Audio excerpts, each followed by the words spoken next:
Any delegation sent to Iraq would be dedicated to discussing how to best recommit to our strategic partnership, not to discuss troop withdrawal, but our right, appropriate force posture in the Middle East, said spokesperson Morgan Ortagus. We want to be a friend and partner to a sovereign, prosperous, and stable Iraq, she added. Iraqi lawmakers passed a resolution Sunday to oust U.S. troops, following the January 3 U.S. drone strike that killed Soleimani and senior Iraqi militia commander Abu Mahdi al-Muhandis at Baghdad's airport.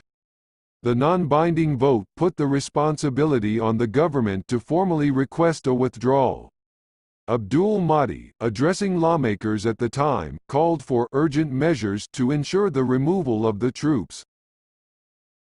Iran on Friday denied Western allegations a Ukrainian jetliner that crashed outside Tehran was brought down by an Iranian missile and called on the US and Canada to share any information they have on the crash, which killed all 176 people on board. Western leaders said the plane appeared to have been unintentionally hit by a surface-to-air missile near Tehran, just hours after Iran launched a series of ballistic missiles at 2 US bases in Iraq to avenge the killing of its top general in an American airstrike last week. What is obvious for us, and what we can say with certainty, is that no missile hit the plane, Ali Abedzadeh, head of Iran's National Aviation Department, told a press conference.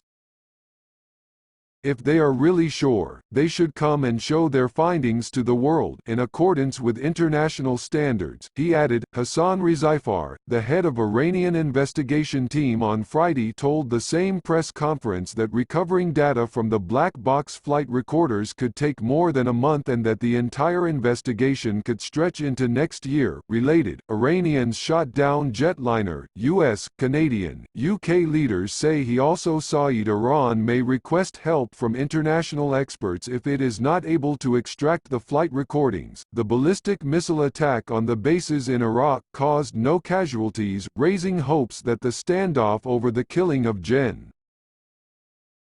Qasem Soleimani would end relatively peacefully, though Iran has sent mixed signals over whether its retaliation is complete. If the US or Canada were to present incontrovertible evidence that the plane was shot down by Iran, even if unintentionally, it could have a dramatic impact on public opinion in Iran. The Iranian public had rallied around the leadership after the killing of Soleimani last Friday, with hundreds of thousands joining the general's funeral processions in several cities, in an unprecedented display of grief and unity, but sentiments in Iran are still raw over the government's crackdown on large-scale protests late last year sparked by the worsening economic situation.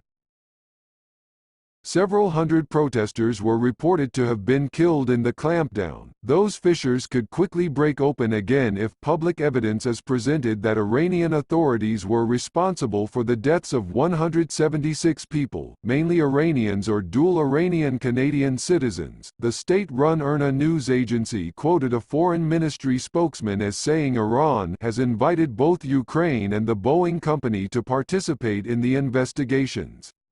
The spokesman, Abbas Mousavi, said it will also welcome experts from other countries whose citizens died in the crash. Iran had initially said it would not allow Boeing to take part in the probe, going against prevailing international norms on crash investigations. It later invited the U.S. Accident Investigating Agency to take part in the investigation. The National Transportation Safety Board said late Thursday that it would evaluate its level of participation, but its role could be limited by U.S. sanctions on Iran.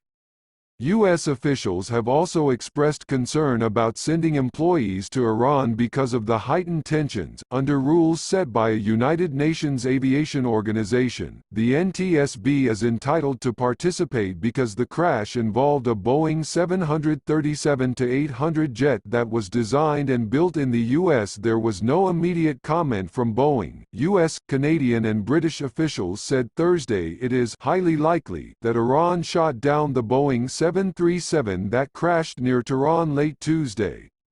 U.S.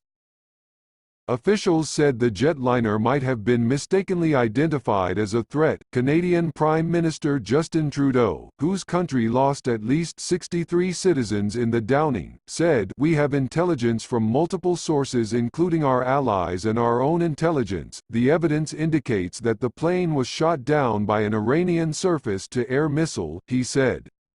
UK Prime Minister Boris Johnson and Australian Prime Minister Scott Morrison offered similar statements. The US officials did not say what intelligence they had that pointed to an Iranian missile, believed to be fired by Russian Tor system, known to NATO as the SAW-15.